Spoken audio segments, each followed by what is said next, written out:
She gonna have to edit a lot of shit because I'm like so fucking nervous. Thanks for the water. That is so professional. Oh my god, I need my glasses. Can you hand them to me? They're over there on the bed.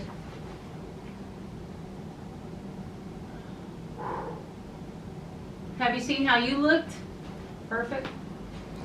Yeah. All right, let's do this. Perfect! Thank you. Ooh. Did you push it? Yeah, they're all running. They're all running. And then she'll play the music later. Okay. In 5, 4. Which camera do I look at? That? The big one. All right. You look at you look at this one. Look at that one. Ooh. All right, look at that one. That's the one that's zoomed. That's the Okay. one that gets the close-up of you all the time. My glasses are dirty. Imagine that.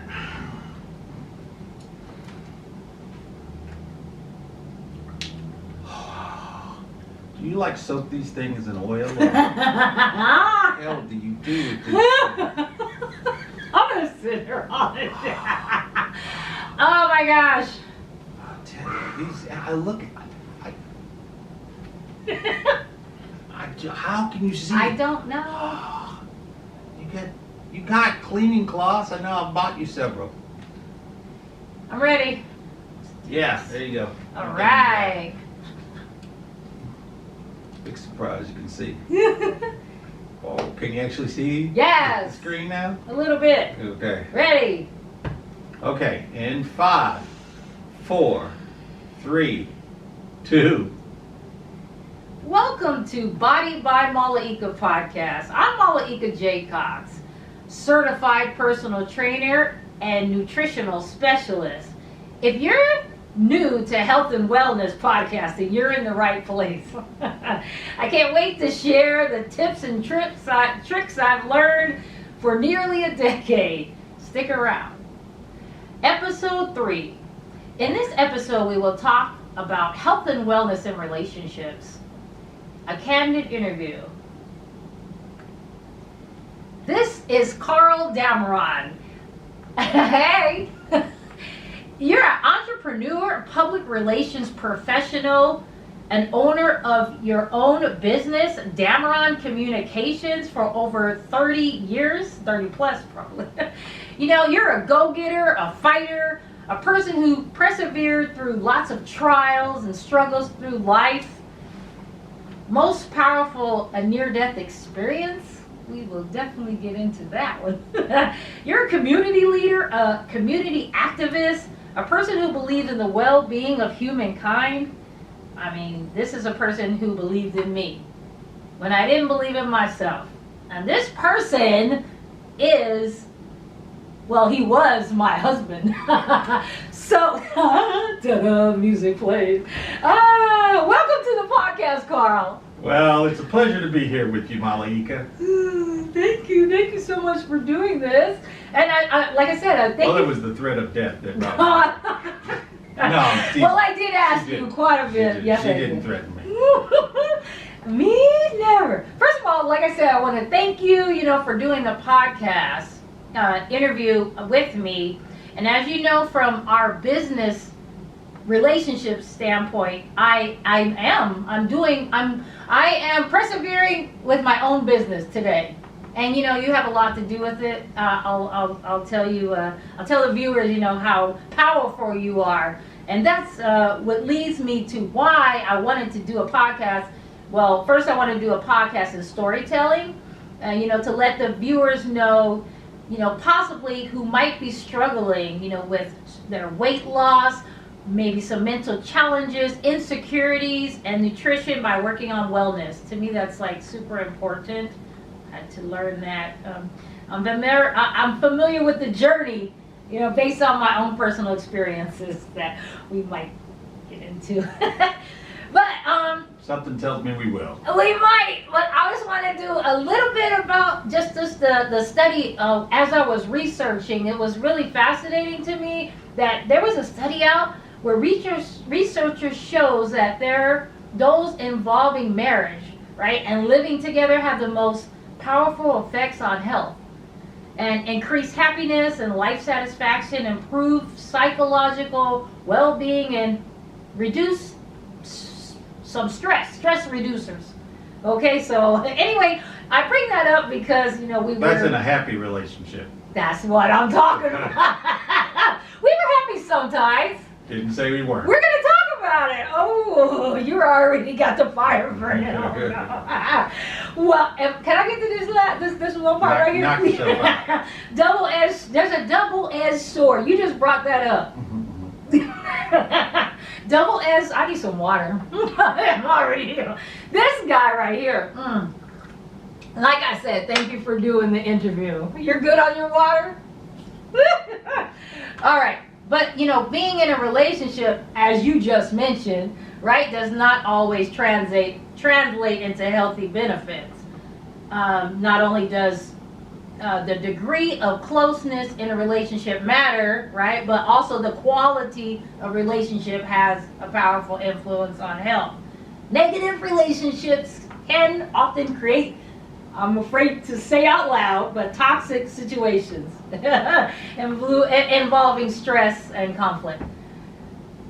Well, on that note, stress is an important factor when it comes to our physical and mental being. That's what made me want to do this podcast with you, most definitely, because to let the viewers know, in real time, relationships can have a number of factors that come into play, as I mentioned before. And me as a personal trainer today, and I was a bodybuilder for, over 10 years or so. More than 10 years. Was it more than 10 years? More than 10 years, yes it was. But a nutritionalist recently, the dedication to health. A certified nutrition. A certified nutritional specialist. I worked hard for that. I better get those. Yes. Yeah, I mean, that's what I do. Thank you. See, he still has my back. Hello. But we'll talk about that. All right. Where were we? Carl. See. That is you. Since 1959, that's me. I thought it is 59. Your birthday's coming up. July 7th. Oh, it's on. All right. You have lived a fabulous life. Yes, I have. Good, bad, and the ugly. Yes. Right? But you know, as I mentioned, I wanted to just ask you a few questions. I hope you don't mind. Ask me questions. I'm going to start. That's why I'm here. That's why you're here. Are you ready? You ready? In lovely Las Vegas, Nevada. Woo! Thank you for coming out here, too. In the Luxor Hotel. Just in Yeah, this is awesome setup. Yeah. Man, thank you. See, and we took the time, and yeah. But I'm gonna. So ask the question. I'm gonna ask. The first is easy. Well, I don't know. Just tell a little bit about Carl Dameron, who you are. And that's, let the viewers know a little bit about you, who you are. And I have a question. Well, you just asked one. Can I ask you that one before you ask the next one, perhaps? Woo! It's going to be a long interview. Go ahead. Okay, so, Carl Maurice Dameron, born in the Midwest, East St. Louis, Illinois, a predominantly African-American city. Actually, it's the blackest city in the United States. Wow. I was born there, and I lived there till I was 13. That's right. Yes, I lived there till I was 13. I have 4 sisters and 1 brother. Yes. My father died of a stroke when I was 6 years old. He died right in front of me, actually. In front of you? In my arms at 6. I know he's the man. My mom said that I ran in the house and told her a taxi cab came in the yard, hit Daddy, and drove away. Oh my goodness. So when I look back on that, I don't remember that. When I look back on that, it just says that I was totally and overly overwhelmed. Man. So that happened. And you're 6? 6 years old. Okay. I was afraid that I was going to die until I was about 10. When I was about 10, I was reading a book, and it said that most people die at home in the bathroom. So here I am hiding out from death at the place where most people die. Which at 10 I figured it out. There is no escape. You got to just go out and do it. Just go out. You mean do life? Just go out and live life. Yeah. And there is no hiding. If death wants you, if bad things want you, they will find you wherever you are. Man. Again, Most people die at home in the bathroom. I want you to think about that the next time you go to the bathroom. Well, yeah, I mean, yeah. Okay, Wait, I went to a Catholic private elementary school. okay. Got a great education. Then when we were 13, my mom moved me and my brothers and sisters out here to sunny Southern California. Okay. We moved to Rubidoux, California, where I went Rubidoux, to. California. Yep, I went to Rubidoux High School. Yes. 4 years at Rubidoux, started as a freshman, and as a freshman, I realized that nobody knew me, nobody knew anything about me, and that I could do and be anything I wanted. You already had that concept in high school. At 14. At 14. And so I did. I wanted to join the swim team. I joined the swim team. I Right. found out later after I graduated, I was the first black to join the Rubidoux High School swim team ever. There had never been a black on the team. At that time. Yeah, at that team. And when I joined, I tend to talk a lot, in case you hadn't noticed that. I talk more than she does. You talk more than no. Well, yeah, actually. So I talked it up, and I recruited more than 14 of my other friends to come and join the team. Wow. And here's the thing about it. I was a terrible swimmer. I couldn't swim half the length of the pool without stopping and putting my foot. I didn't know how to breathe. I sucked. I thought that. No, I was there's no way I should have been on the team, except they had a rule. And the rule was if you come to all the practices and you put in the work, you're on the team. And you were putting in the work. I came and I put in the work. Go getter. I wanted to be on the swim team. I wanted to be a swimmer. I played football, I played basketball, I played baseball, I played all those sports. Right. I decided I wanted to be a swimmer. Wow. And went to CIF my second year. CIF, can you That's explain what that is? California Interfederation Sports. In Okay. other words, the best people in the sport that Wow. compete. And I was a captain of the swim team my senior year. Well- I wanted to be in drama. I was in every play. And either in front of the scenes, behind the scenes for 2 plays a year for all 4 years while I was there. Man. I wanted to learn how to work on cars. Yes. You couldn't Oh, do it till that you part, was, tell, please. That's awesome. You couldn't do it till you were a sophomore. Uh-huh. Well, I wanted to do it as a freshman. And they had night classes. So I went and signed up for night classes. Huh. And you were 14, I was 14, I was too young. They wouldn't Wow. let me have night classes, so they said you had to be 14 and a half. So, Ah, sending me away. right. Well, so I come back January, I'm now 14 and a half, and I'm ready to sign up. You're They're ready. like, well, you can't come unless your mom came. Thinking that would scare me away. So I went and talked to my mother, so my mother came.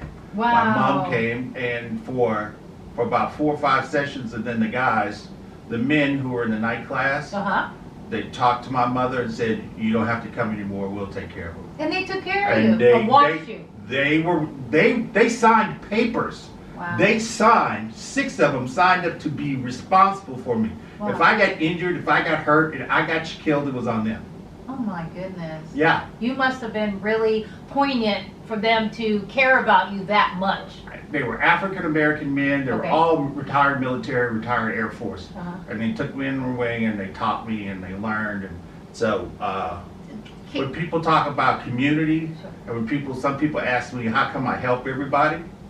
It's in you. They help me. Oh, okay. I got it. I mean, when I was a coach, I had great teachers that helped me in elementary school. Uh-huh. I had coaches, great coaches who helped me. I've had people, men, black, white, Asian, Yeah. step up and help me. Wow.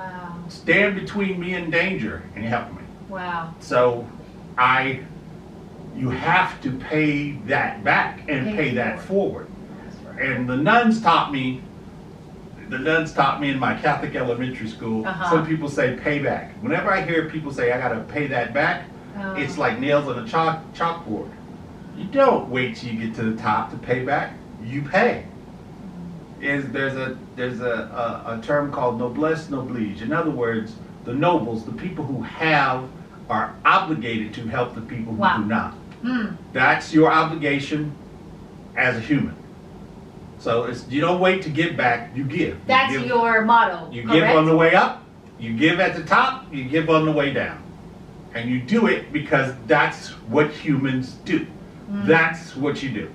Interesting. So, I Okay. realized that I could run my life. I did. You were supposed to pick a track. I did. It was college prep, drama, jock, and auto. I had a licensed auto mechanic at 17. Wow. Also a certified welder. Also a certified auto body refinisher, painter, and also certified body person. Wow. Yeah. Uh-huh. So, yeah, you were a go-getter all, keep going, right? Went to Cal Poly Pomona to study electrical engineering. Okay. Drawing the lines on paper was the most boring shit I'd ever done in my life. What do you mean? I made race cars. In high school, we built race cars. We cut cars apart, put them back together, made, drive shafts. And we did incredible things. Okay. I had done incredible things with my hand. 1 week, we built a whole car from nothing in 1 week. And during the spring break, me and two other friends. Nice. And I was the lead because I was the mechanic and they. Because you're a go-getter. Well, not that they weren't. Well, correct? as Yoda said, there is no try. Okay. Do or do not.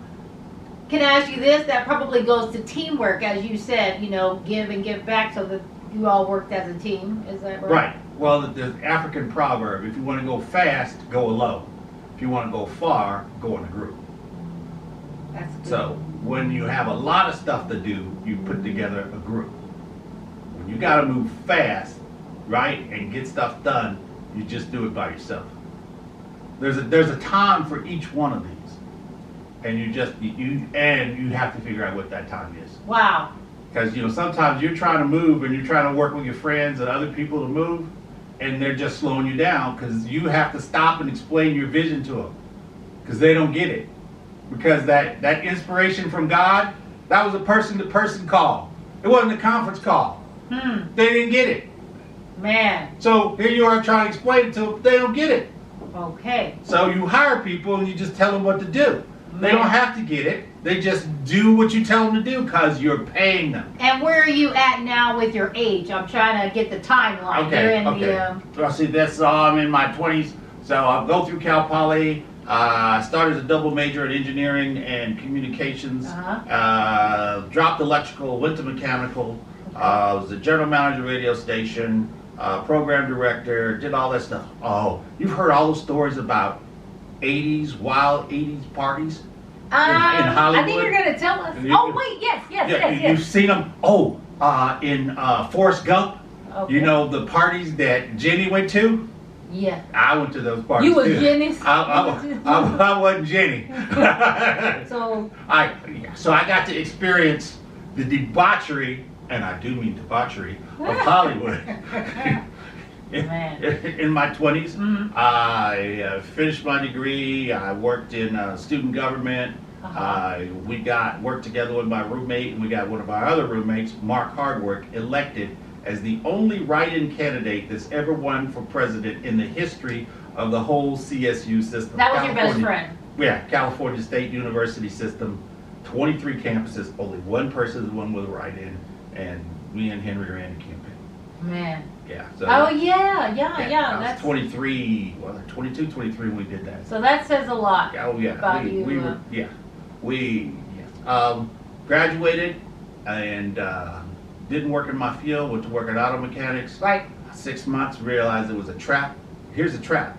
You can always find a job making more money doing something other than what you want to do.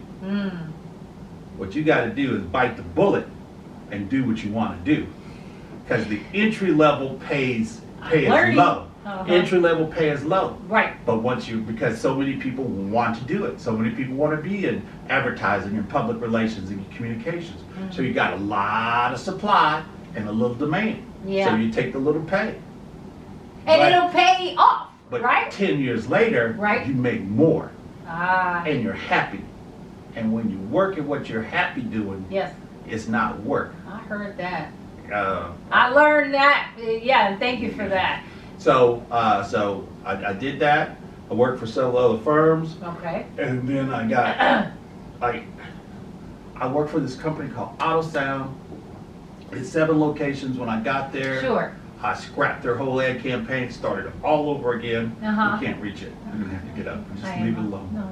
Just let it go. Don't cry. Just let it go. Still telling me what to do. That's okay. That's all right. She concerns herself with small things that do not matter. She allows herself to obsess Oh, we're gonna. That's on what. the little thing instead of thinking about the big thing, and she fucks up the big thing because she's worried about the little thing. Hence why we're doing the topic with health and wellness, Right. and You gotta let the little shit go. Well, And it's all little shit. well, is this a PG thing? I mean, I'm gonna be on YouTube. Well, bleep me out. All right. So I started I got this gig, blew out their campaign, started all over, and quadrupled sales. Wow. We sold so much stuff, we sold it out, but what he didn't tell me was that he was on the verge of bankruptcy and he didn't have enough money to buy more stuff. So after 6 months late working there, even though I did, he told me I did a fabulous job, better than he ever thought. I got fired. I was devastated. Okay. How can you succeed and fail? It totally and utterly blew my mind. Wow. It was an anathema to everything that I You know knew. me in big words. I'm I sorry. are not. So It yeah. was Tell me total- what I'm that sorry. means. It was the opposite. Okay. It was like telling me that water is fire. Oh, okay. What do you mean? Right. If you succeed, you succeed. You cannot succeed and fail. You're learning by that now. by this thing. I was devastated, Right. and then I was married. I come home and tell my wife, and instead of being conciliatory, she freaks out Right. because her thing is, "Oh, we don't have any money. What are we gonna do?" And I'm Well.